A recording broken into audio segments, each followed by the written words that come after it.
Muy buenos días. La gracia y la paz de Dios sea con todos ustedes, hermanos, amigos, que nos siguen a través de su programa ICAP Televisión. Dios les bendiga. En esta nueva misión estamos con una persona muy respetable y muy amada también, que es el apóstol Eli Roa, quien viene hoy para compartirnos un tema de mucha importancia en el nombre del Señor. Apóstol, bienvenido, amado. Dios le bendiga, maestro. Dios le bendiga. Bendiciones, hermano, a su vida. Número uno, queremos expresar a todos nuestros amigos, hermanos y a todas las personas que toman este tiempo para observar este espacio, desearles bendición de lo alto. Y tenemos un tema hoy a tratar, un tema de carácter fundamental. El maestro David Adame y un servidor pretendemos hoy no innovar, sino más bien ir a esa palabra antigua, a esa palabra bíblica y presentar este tema de carácter importante, conocido el tema como el Evangelio conforme a la palabra de Dios. Es cierto que la palabra Evangelio ha sido muy utilizada hasta falsamente. Es verdad que el Evangelio, aún el Evangelio de Jesucristo, se ha presentado y en nuestros tiempos actuales de formas variadas, con tantas anormalidades, con tantas deformaciones.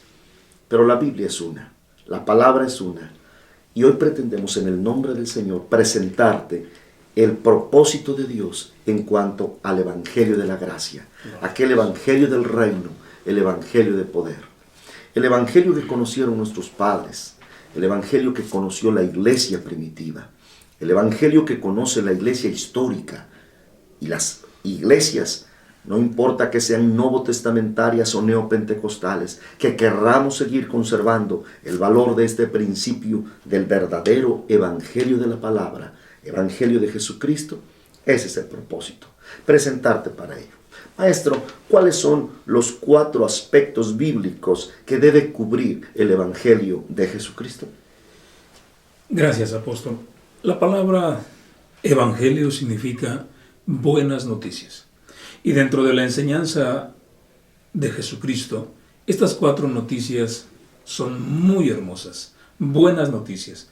El Evangelio es Cristo-céntrico, es decir, el centro del Evangelio es el mismo Señor Jesucristo. Y estas 4 doctrinas fundamentales son las siguientes. Número 1, Cristo salva. Número 2, Cristo sana. Número 3, Cristo bautiza con Espíritu Santo. Y número 4, Cristo viene otra vez. Maestro, ¿quieres decir que entonces, si al presentar a alguien con osadía, diría yo, el Evangelio de Jesucristo y omite uno de esos 4 aspectos, ya no se llamará el Evangelio genuino? Estaría presentándose de manera parcial, sería solo parte de, no sería presentar de manera completa el mensaje de salvación, el mensaje del Evangelio del Señor. Y considero que algo mutilado se convierte no solo en ello, sino en deformación. Definitivamente, quitarle a la palabra es un grave error. Así que Cristo salva, Cristo sana y Cristo bautiza con Espíritu Santo y Cristo regresa pronto por su iglesia. Queremos tomar un espacio especial para hablar del primer inciso de este bendito Evangelio de la gracia. Por cierto, si la palabra Evangelio es nuevas de gran gozo, la noticia de salvación, enhorabuena por aquellos hombres que fueron los dichosos en pregonar número 1 de este Evangelio. Y fueron aquellos ángeles. Número 1, el ángel que en el cielo habló y después las multitudes que le siguieron y gritaban gloria en las alturas a Dios y en la tierra paz, buena voluntad para con los hombres. Esta noticia impactó a los pastores de Belén por primera vez, lo recordamos, al grado de que el ángel le dijo, no tengan temor porque traemos nuevas de gran gozo. Ahí está. Así que el Evangelio es una noticia, pero de gozo. No la noticia del día secularmente hablando, sino es una noticia especial. Cristo salva. Hablando del nombre de Jesús, según Mateo capítulo 1, versículo 21, maestro. Dice así la palabra del Señor. Y dará a luz un hijo y llamarás su nombre Jesús. Traducido significa Salvador, porque Él salvará a su pueblo de sus pecados. Y vaya que sí es honorable esta actitud del Señor. El propósito del Padre al mandar a Jesucristo era salvar a la humanidad. No hay cosa más grande. La venida de Cristo a la tierra no es solo con una idealización de liderazgo. No. La venida del Señor traía una especial función, un trabajo determinado. ¿Cuál era? Salvar a la humanidad. Válgase el ejemplo, uno por así decirlo, para demostrar las miles de ocasiones que sucedió y sucede, porque Jesucristo es el mismo, ayer, hoy, por todos los siglos. Amén. Dice Hebreos 13:8. Pero recordemos, maestro, el caso cuando Jesús llega a la casa de Zaqueo. ¿Cómo se demuestra la salvación? Zaqueo era un hombre que no estaba dentro de la aceptación de la sociedad, vamos, por su actitud que él había tomado. Pero cuando Jesús entra a la casa de aquel publicano llamado Zaqueo, la gente se escandaliza, se confunde al grado de que ¿por qué Jesús va a entrar a la casa de un hombre pecador? Es cierto. Pero, ¿qué dice la Biblia respecto a esto en San Lucas 19, maestro? En el versículo 9 el Señor Jesús y el versículo 10 nos declara prácticamente su misión, prácticamente el propósito por el cual Él vino a este mundo. Dice aquí, porque el Hijo del Hombre vino a buscar y a salvar lo que se había perdido. A eso vino. Ahora bien, es tan importante que sepamos que este es el único nombre de salvación, que es el único medio para llegar al Padre. No existe otra actitud ni otro medio para poder alcanzar salvación. He aquí lo que dice Hechos capítulo 4, versículo 12. Así es, el apóstol Pedro en este pasaje se toma tiempo para mencionar la grandeza del universo. Habla del cielo, con toda la riqueza de creación que hay en él, y dice el apóstol, y en ningún otro hay salvación, porque no hay otro nombre debajo del cielo en que podamos ser salvos, solamente en el nombre de Jesús.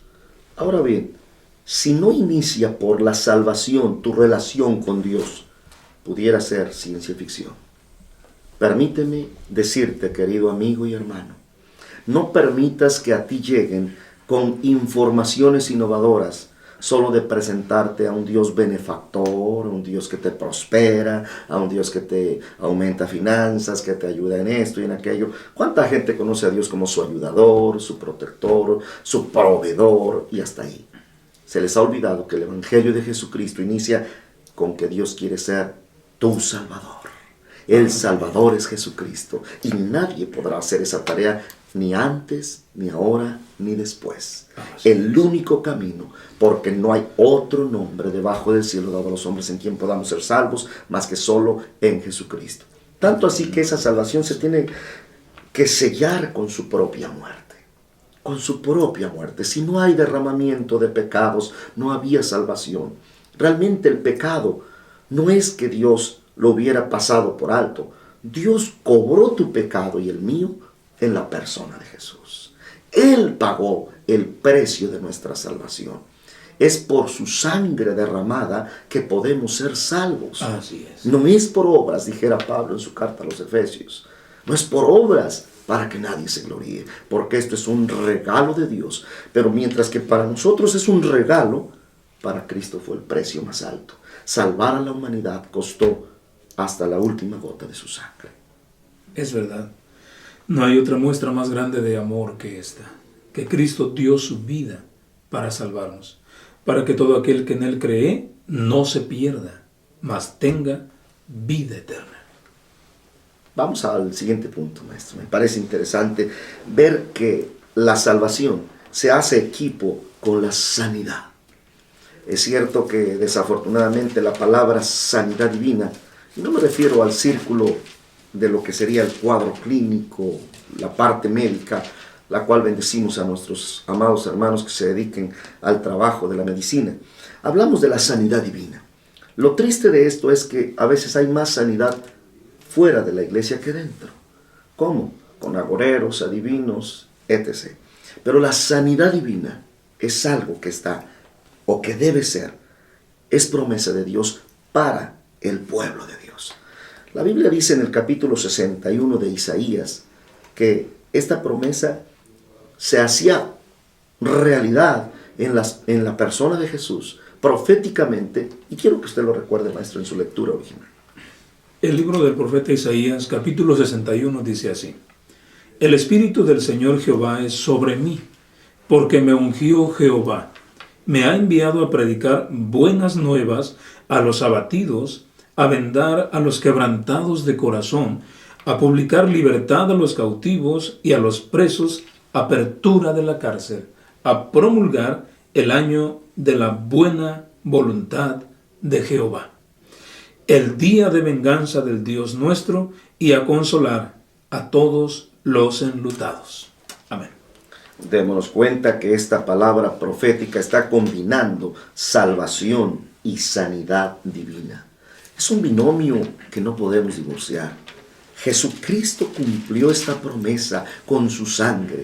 Es Él el que hizo posible este principio de valores. Recordemos que Jesús mismo un día tomó este rollo y leyó esta parte de la Biblia. Y cuando está leyendo el libro de Isaías 61, que estaba en la sinagoga en la ciudad de Capernaum, donde él pasa parte de su vida, dijo después: hoy se ha cumplido esta escritura en vuestros ojos. Y se hablaba de su persona, porque él había venido del Padre para sanar a los quebrantados. Aprovecho para decirte: Cristo puede sanarte. Jesucristo a eso vino. El Evangelio de Jesucristo salva y sana también. No importa la enfermedad. San Lucas 1:37 dice que ninguna cosa es imposible para Dios. Él sigue sanando a los enfermos. ¿Por qué? Porque Él la llevó, tu enfermedad y la mía, a la cruz del Calvario y clavó nuestros pecados y nuestras enfermedades. ¿Por qué nos recuerda, maestro, la cita tan poderosísima? Yo diría es para levantarla en alto, esta cita bíblica. Isaías 53. Hermosa profecía donde se encuentran mencionados los sufrimientos del Mesías. Dice aquí la palabra en el versículo número 4. Ciertamente llevó Él nuestras enfermedades y sufrió nuestros dolores. Y nosotros le tuvimos por azotado, por herido de Dios y abatido. Mas Él herido fue por nuestras rebeliones, molido por nuestros pecados. El castigo de nuestra paz sobre Él, y por su llaga fuimos nosotros curados, sanados. ¿Cuántas enfermedades llevaría a la cruz? Todas. Dice que llevó todos nuestros pecados, todas nuestras enfermedades. Cierto está que un día el hombre terminará sus días en esta tierra, pero no por ser víctima de alguna enfermedad, sino será en el propósito de Dios. Amigo, Jesucristo es el mismo. La sanidad divina no fue, sigue siendo a hoy. Las promesas no se han terminado. Te invitamos a recobrar fe, a tomarla en el Evangelio de Jesucristo, porque estamos hablando del poderoso mensaje del Evangelio de Jesucristo.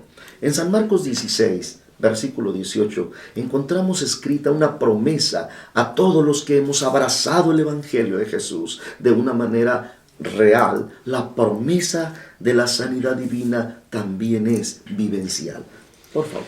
La iglesia primitiva vivió esta promesa. Dice aquí, Marcos 16, 17. Y estas señales seguirán a los que creyeren en mi nombre. Qué hermoso es entender esto. Es en el nombre del Señor Jesús. El centro del Evangelio. En mi nombre echarán fuera demonios, hablarán nuevas lenguas, quitarán serpientes, y si bebieren cosa mortífera, no les dañará. Sobre los enfermos pondrán sus manos y sanarán. Qué gran promesa. Y es promesa real, vivencial. Jesucristo en su ministerio terrenal lo hace en forma total. Sana leprosos, da vista a los ciegos. La sanidad divina es parte de ese ministerio de Jesucristo. Pero lo maravilloso de esto es que estamos escuchando, estas señales seguirán a los que creyeren. Tú crees en este Evangelio de Cristo Jesús, es para ti, mi hermano, la salvación y la sanidad divina. Consideramos que esta palabra debe seguir siendo La promesa de sanidad continúa. Somos testigos vivenciales de cómo Dios levanta. El hombre que me acompaña ha sido testimonio viviente después de haber cruzado un infarto de cómo Dios le levanta poderosamente. Gloria a Dios. En el caso de tantas personas hemos probado cómo Dios libera de cáncer, de leucemias, de diabetes. No hay enfermedad que se llame incurable ante la presencia de Jesús. ¿Por qué? Porque este es el poder del Evangelio. Amigo, queremos decirte que sigas visitando esta página de ICAP Televisión a fin de que tu fe siga creciendo y también tu confianza en la palabra de Dios, en el Evangelio verdadero de Jesucristo. Que el Señor Jesús bendiga tu vida. Dios te bendiga.